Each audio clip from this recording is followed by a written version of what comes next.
Baiklah, di sini saya akan menjelaskan BR yang saya buat, yaitu buku pertama berjudul Metodologi Penelitian. Penulisnya Dr. Andus Khalid Narbuko. Yang kedua, Dr. Andus Haji Abdul Ahmadi. Penerbit PT Bumi Aksara, Kota Terbit Jakarta, tahun terbit 2016, urutan cetakan ke-15, halaman 206 halaman, ISBN 979 526 107 10. Nah, eh, selanjutnya ini penjelasan dari buku pertama. Yang pertama itu bab 1 pendahuluan. Itu menceritakan tentang pengertian metodologi penelitian. Nah, metodologi penelitian berasal dari kata metode yang artinya cara yang tepat untuk melakukan sesuatu dan logos yang artinya ilmu pengetahuan. Nah, jadi metodologi artinya cara melakukan sesuatu dengan menggunakan pikiran secara seksama untuk mencapai suatu tujuan. Sedangkan penelitian adalah suatu kegiatan untuk mencari, mencatat, merumuskan, dan menganalisis sampai menyusun laporannya. Selanjutnya, para sarjana yang mengungkapkan pendapatnya tentang penelitian, yaitu ada David H. Penny, yang kedua J. Suprapto MA, yang ketiga Sutrisno Hadi MA, yang keempat Muhammad Ali. Dan selanjutnya bab 2 itu menjelaskan tentang cara memperoleh kebenaran dan latar belakang ilmu pengetahuan. Pada dasarnya ada dua cara untuk memperoleh kebenaran, yaitu dengan cara non-ilmiah dan ilmiah. Menurut sejarahnya, cara non-ilmiah ini digunakan lebih dulu daripada cara ilmiah karena keterbatasan daya pikir manusia. Cara non-ilmiah ini ada beberapa memperoleh kebenarannya, yaitu akal sehat, prasangka, intuisi, penemuan kebetulan, dan coba-coba. Yang kelima itu ada pendapat otoritas ilmiah dan pikiran kritis. Selanjutnya, bab 3 itu metode dan jenis penelitian. Nah, perkembangan metodologi penelitian. Ilmu pengetahuan memiliki sifat utama, yaitu tersusun secara sistematik dan beruntut dengan menggunakan metode ilmiah. Karenanya, sementara orang menganggap perlunya memiliki sikap ilmiah untuk menyusun ilmu pengetahuan tersebut, atau dengan kata lain, ilmu pengetahuan memiliki 3 sifat utama tersebut, yaitu sikap ilmiah, metode ilmiah, tersusun secara sistematik dan runtut. Nah, selanjutnya, periode perkembangan metodologi penelitian dibagi secara yang pertama itu ada periode coba-coba. Yang kedua ada periode kewenangan dan adat istiadat. Yang ketiga periode spekulasi dan argumentasi. Yang keempat itu ada hipotesis periode dan eksperimen. Selanjutnya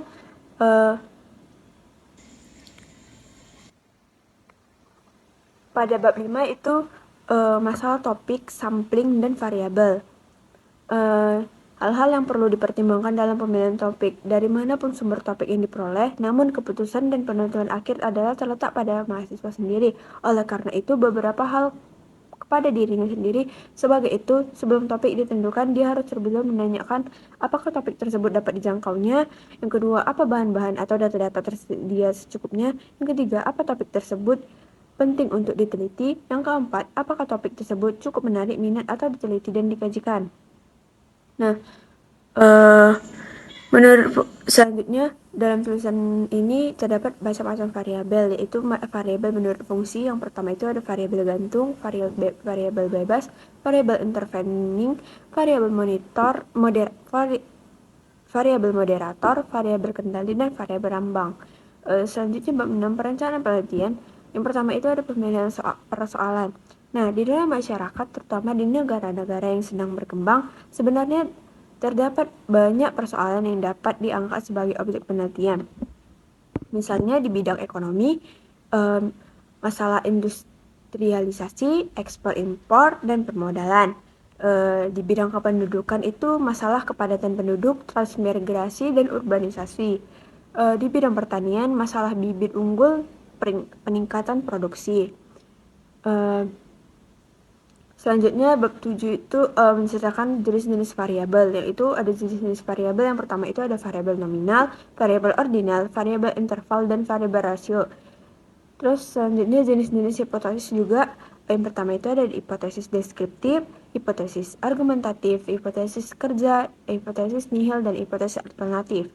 Bab ke-8 itu judulnya kerangka penelitian atau risk design. Yang pertama itu ada halaman judul atau title text. Yang kedua ucapan-ucapan terima kasih atau acknowledgement. Yang ketiga itu ada daftar isi atau table of contents. Yang keempat itu ada daftar tabel atau list of table bila diperlukan. Selanjutnya daftar gambar atau list of figures bila juga diperlukan. Yang selanjutnya perumusan dan penetapan problema atau formulation and definition of the problem. Selanjutnya penyajian dan penafsiran data atau presentation and interpretation of data. Selanjutnya ada bibliografi.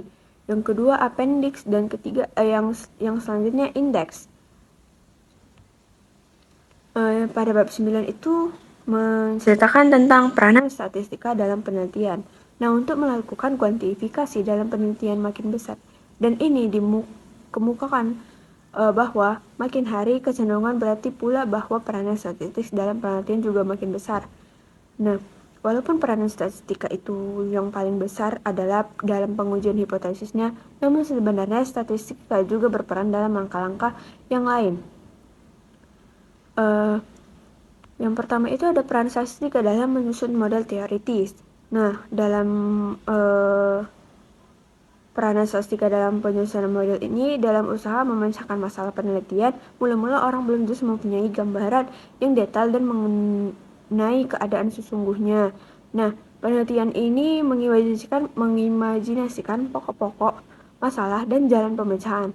Gambar hasil imajinasi inilah yang biasa disebut dengan model teoretis penelitian. Selanjutnya dalam buku ini terdapat kelebihan dan kekurangannya. Kelebihan di buku pertama ini menjelaskan konsep metodologi penelitian dengan bahasa yang mudah dipahami. Terus cocok untuk mahasiswa pemula dan memahami dasar-dasar penelitian. Terus memberikan panduan sistematis mulai dari perencanaan hingga pelaksanaan penelitian. Baru memuat contoh-contoh praktis untuk membantu pemahaman teori. Nah, kekurangannya yang pertama itu ada beberapa bagian menggunakan bahasa yang agak klasik dan kurang ringkas. Terus yang kedua itu ada kurangnya membahas metode penelitian modern seperti penelitian digital atau mixed methods terkini. Nah, yang ketiga tidak banyak contoh penelitian terkini sebagai pembandingnya. Nah, pada buku kedua yaitu bab pertama menjelaskan tentang konsepsi penelitian. Yang selanjutnya yang A itu makna penelitian. Nah, secara umum penelitian diartikan sebagai suatu proses pengumpulan dan analisis data yang dilakukan secara sistematis serta logis untuk mencapai tujuan-tujuan tertentu. Pengumpulan dan analisis data dilakukan dengan metode-metode ilmiah, baik yang bersifat kuantitatif, kualitatif, eksperimental atau non-eksperimental, dan interaktif atau non-interaktif. Nah, menurut Sevilla tahun 2003, penelitian dapat diartikan sebagai pencarian teori, pengujian teori, atau pemecahan masalah. Hal ini berarti masalah tersebut telah ada dan telah diketahui bahwa pemecah masalah itu sangat diperlukan. Masalah tersebut juga bukan sesuatu yang biasa, melainkan juga pemecahannya bisa didapatkan secara langsung. Sementara Champion tahun 2001 menyatakan penelitian dapat dirumuskan sebagai penerapan pendekatan ilmiah pada pengkajian yang sama. Tujuannya adalah untuk menemukan jawaban terhadap persoalan yang berarti melalui penerapan prosedur ilmiah. Selanjutnya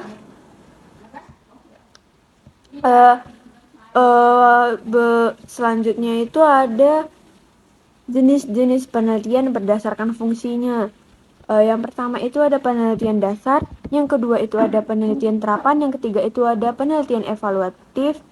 Nah, selanjutnya juga ada jenis penelitian berdasarkan tujuannya. Yang pertama itu penelitian deskriptif, penelitian prediktif, penelitian imperatif, dan penelitian eksplanatif. Terus yang bab keduanya itu perspektif penelitian pendidikan, yang proses dan ruang lingkup pendidikan. Nah, di sini ada interaksi pendidikan. Nah, pendidikan merupakan kegiatan mengoptimalkan perkembangan potensi, capaian, dan karakteristik pribadi peserta didik. Terus yang kedua itu ada tujuan pendidikan. Nah, perbuatan mendidik diarahkan pada pencapaian tujuan-tujuan tertentu, yaitu tujuan pendidikan. Tujuan ini bisa menyangkut kepentingan peserta didik itu sendiri. Selanjutnya, lingkungan pendidikan. Nah, proses pendidikan selalu berlangsung dalam suatu lingkungan, yaitu lingkungan pendidikan. Di bab ketiganya itu menjelaskan tentang pendekatan dan metode penelitian pendidikan. Pengertian metode penelitian pendidikan merupakan cara ilmiah untuk mendapatkan data dengan tujuan dan kegunaan tertentu. Terdapat 4 pokok dalam mendefinisikan metode penelitian. Yang pertama itu ada pendekatan kuantitatif, yang dimana memiliki karakteristik metode ilmiah, empirik, behavioristik, positivistik, fungsionalis, deduktif, makro, klasik, tradisional, reduksionis, atomistik. Nah, dalam induksi analitik, penelitian bergerak dari suatu data menuju formulasi hipotesis untuk menguji dan melakukan verifikasi. Pendekatan kualitatif. Nah, menurut Brannen tahun 1992, pendekatan kualitatif berasumsi bahwa manusia adalah makhluk yang aktif dan mempunyai kebebasan kemauan. Perilakunya sendiri hanya dapat dipahami dalam konteks kebudayaan dan tidak didasarkan pada hukum sebab akibat. Pada bab 4 yaitu menjelaskan bagaimana merumuskan masalah penelitian. Terus hakikat masalah penelitian. MC Guigan dalam Sevilla tahun 2003 memberikan gambaran bahwa masalah terjadi apabila ada informasi yang mengakibatkan munculnya kesenjangan dalam pengetahuan kita. Yang kedua, ada hasil-hasil yang bertentangan. Dan ketiga, ada suatu kenyataan dan kita bermaksud menjelaskannya melalui penelitian.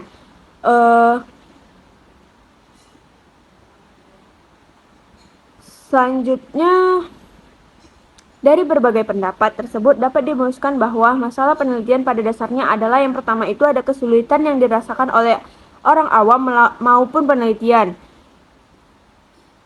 Yang kedua, sesuatu yang menghalangi tercapainya tujuan. Yang ketiga, sesuatu yang menyebabkan tidak tercapainya target yang ditetapkan. Yang keempat, jarak penyimpangan antara sesuatu yang diharapkan dengan sesuatu kenyataan yang ada. Yang kelima, penyimpangan antara yang seharusnya dengan apa yang benar-benar terjadi. Yang keenam, ada penyimpangan antara pengalaman dan kenyataan. Nah, di bab 5 ini mengkaji teori dalam penelitian pendidikan. Yang selanjutnya itu ada pengertian teori. Para ilmuwan melalui penyelidikan empiris mengumpulkan banyak fakta. Fakta-fakta ini perlu disatukan, disusun, dan dikelompokkan dengan maksud agar hasil-hasil penyelidik yang terpisah-pisah lebih memilih makna.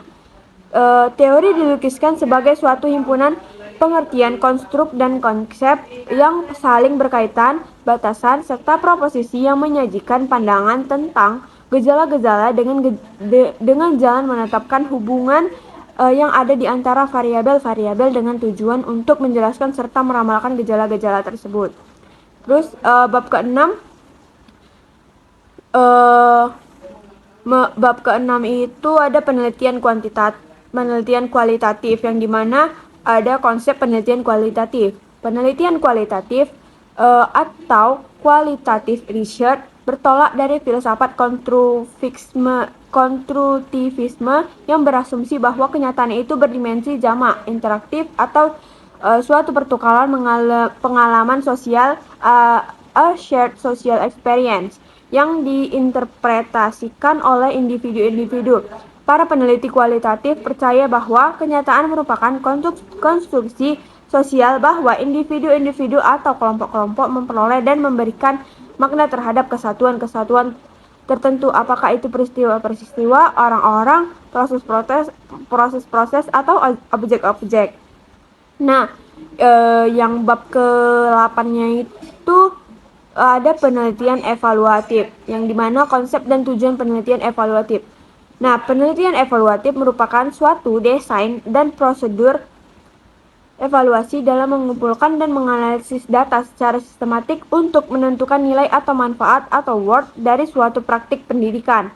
Nilai atau manfaat dari suatu praktik pendidikan didasarkan atas hasil pengukuran dan pengumpulan data dengan menggunakan standar atau kriteria tertentu yang digunakan secara absolut atau relatif. Selanjutnya bab ke 8 itu ada penelitian tindakan kelas. Bab ke-9, penelitian tindakan kelas. Yang dimana konsep penelitian tindakan kelas merupakan suatu pencarian sistematik yang dilaksanakan oleh para pelaksana program dalam kegiatannya sendiri. Misalnya saja dalam bidang pendidikan yang dilakukan oleh kepala sekolah, guru, dosen, konselor, guna mengumpulkan data tentang pelaksanaan kegiatan, keberhasilan pelaksanaan kegiatan, terus itu untuk kemudian menyusun rencana yang dilakukan kegiatan-kegiatan penyempurnaan.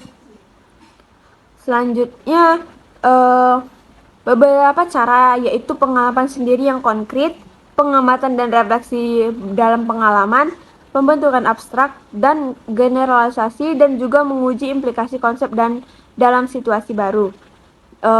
Pada bab 10 ini ada research and development atau R&D. Nah, konsep penelitian dan pengembangannya ini, penelitian research and development ini adalah suatu produk baru atau menyempurnakan produk yang telah ada yang dapat dipertanggungjawabkan. Selanjutnya, produk tersebut tidak selalu berbentuk benda atau perangkat keras atau hardware, seperti buku, modul, alat bantu pembelajaran di kelas atau di laboratorium. Tetapi bisa juga perangkat lunak atau software, seperti program komputer untuk pengolahan data, pembelajaran di kelas, perpustakaan, ataupun laboratorium, ataupun model-model pendidikan pembelajaran, pelatihan, bimbingan, evaluasi, manajemen, dan lain-lainnya. Selanjutnya, bab ke-10 itu ada teknik pengumpulan data penelitian, yang dimana metode ilmiah ini pada hakikatnya merupakan penggabungan antara berpikir secara deduktif dengan induktif. Nah, jika pengajuan rumusan hipotesis dengan susah payah diturunkan oleh kerangka teoritis dan kerangka berpikir secara deduktif, maka untuk menguji bahwa hipotesis tadi diterima atau ditolak perlu dibuktikan bahwa adanya kebenaran di lapangan itu. Nah, dalam rangka membuktikan kebenaran suatu hipotesis, penelitian harus mengumpulkan data-data dengan metode tertentu yang disebut dengan teknik pengumpulan data. Nah, selanjutnya dalam buku kedua ini, kelebihannya yaitu yang pertama ada buku pertama ini menjelaskan konsep metodologi. Nah, selanjutnya kelebihan dari buku kedua ini yaitu penulis menjelaskan berbagai jenis penelitian seperti penelitian kualitatif, kuantitatif, eksperimen, penelitian tindakan kelas, hingga penelitian dan pengembangan atau research and development. Nah, setiap jenis penelitian dijelaskan secara rinci dengan langkah-langkah yang jelas sehingga pembaca bisa memahami perbedaan dan cara pelaksanaannya. Nah, selain itu, buku ini juga memperlihatkan perpaduan yang baik antara teori dan praktik, sehingga tidak hanya memberikan pemahaman konseptual, tetapi juga panduan konkret bagi yang ingin melakukan penelitian. Terus, kekurangan di buku ini juga ada salah satunya sifatnya yang terlalu teoritis. Banyak bagian yang berisi penjelasan konsep tanpa diimbangi dengan contoh-contoh yang konkret dan penelitian yang nyata. Hal ini membuat pembaca pemula merasa kesulitan dalam menerapkan teori ke dalam praktik penelitian. Selain itu, bahasa yang digunakan terkesan cukup formal dan padat, sehingga bagi sebagian pembaca, terutama mahasiswa, itu baru bisa terasa berat untuk memahaminya. Sekian penjelasan CBR saya. Terima kasih.